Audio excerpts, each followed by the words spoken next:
Hello students और welcome. आज हम स्टार्ट कर रहे हैं चैप्टर 11 का part 1 areas related to circles. पता है, इस मिशन में हम सर्कल के जो इंपॉर्टेंट पार्ट्स हैं ना, यानी सेक्टर्स और सेगमेंट्स, उनको बिल्कुल आसानी से समझेंगे।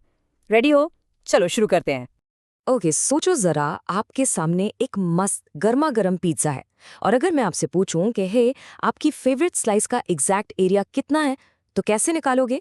एग्जैक्टली यही प्रॉब्लम सॉल्व करने में आज का कॉन्सेप्ट यानी सेक्टर हमारी जबरदस्त हेल्प करेगा। तो चलो अपनी मिशन के फर्स्ट पार्ट में चलते हैं। हम पूरे सर्कल के एरिया से आगे बढ़कर उसके स्पेसिफिक टुकड़ों को, उसके अलग अलग पीसेस को एनालाइज करना सीखेंगे। Let's go beyond the basics. अब देखो, आप सबको ऑलरेडी पता है कि एक पूरे सर्कल का एरिया होता है पाई आर स्क्वायर। ये तो हमारा स्टार्टिंग पॉइंट है, राइट?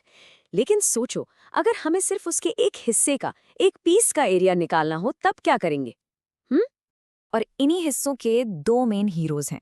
तो चलिए मिलते हैं आज के दो की प्लेयर्स से, the sector and the segment. इनके नाम अच्छे से याद कर लीजिए, बहुत काम आने वाले हैं। सबसे पहले सेक्टर। आखिर ये सेक्टर है क्या? ये सर्कुलर रीजन का वो हिस्सा है जो दो रेडियाई और उनके बीच के आर्क से घिरा हुआ होता है। और इसे याद रखने का सबसे आसान तरीका है, बिल्कुल सही, आपके पिज्जा स्लाइस की तरह, 2 रेडियाई एंड 1 आर्क। सिंपल। और हमारा दूसरा हीरो है सेगमेंट। अब ये थोड़ा अलग है, ध्यान देना। सेगमेंट एक कॉर्ड और उसके कॉरस्पॉन्डिंग आर्क के बीच का एरिया होता है। यहाँ पर रेडियाई का कोई रोल नहीं है, यहाँ हीरो है कॉर्ड।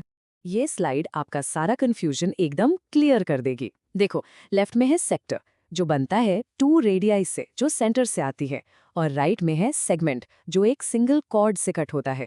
यही इनका फंडामेंटल डिफरेंस है, इसे हमेशा याद रखना। चलो अब मिशन के अगले फेज में चलते हैं। अब टाइम है अपने टूल्स को अनलॉक करने का, यानी कि फॉर्मूलाज, जिससे हम इन एरियाज को आसानी से कैलकुलेट कर पाएं। देखो, ये फॉर्मूला कोई मैजिक नहीं है, इसके पीछे सिंपल सा लॉजिक है। हम यूज करेंगे यूनिटरी मेथड। सोचो, अगर पूरे 360 डिग्रीज के लिए एरिया है पाई आर स्क्वायर, तो 1 डिग्री के लिए कितना होगा? Simple, pi are square divided by 360। और फिर किसी भी एंगल थीटा के लिए बस उसे थीटा से मल्टीप्लाई कर दो। मतलब सेक्टर का एरिया उसके एंगल के डायरेक्टली प्रोपोर्शनल है। जितना बड़ा एंगल उतना बड़ा एरिया। इतना आसान। और ये रहा हमारा पहला master tool. The area of a sector is theta over 360 multiplied by pi are square. इसे अपने नोट्स में एक बॉक्स बनाकर हाईलाइट कर लो, ये बहुत बहुत इंपॉर्टेंट है।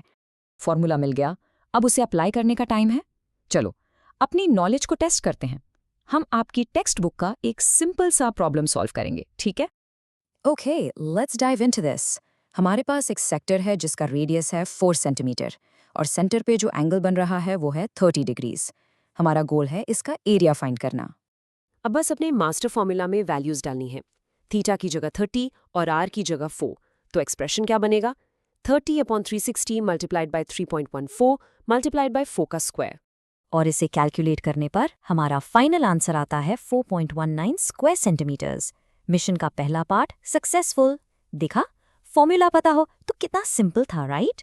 सेक्टर तो आसान था। अब मिशन के उस हिस्से में चलते हैं जो थोड़ा सा ज्यादा चैलेंजिंग है।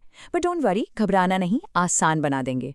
द फाइनल चैलेंज, एक सेगमेंट का एरिया कैलकुलेट करना। So the crucial point is कि सेगमेंट का एरिया डायरेक्ट नहीं निकलता। इसके लिए हमारे पास एक मास्टर प्लान है।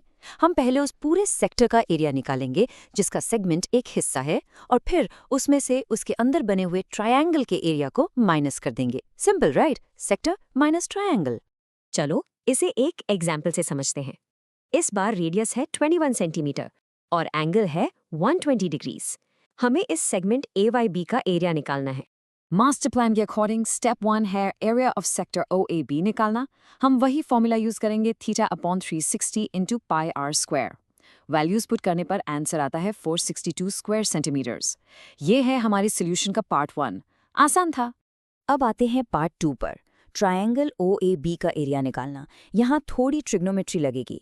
देखो, ट्रायंगल के एरिया का फॉर्मूला है half into base into height, लेकिन हमारे पास ना बेस AB है ना हाइट, तो हम O से AB पर एक परपेंडिकुलर OM ड्रॉ करेंगे।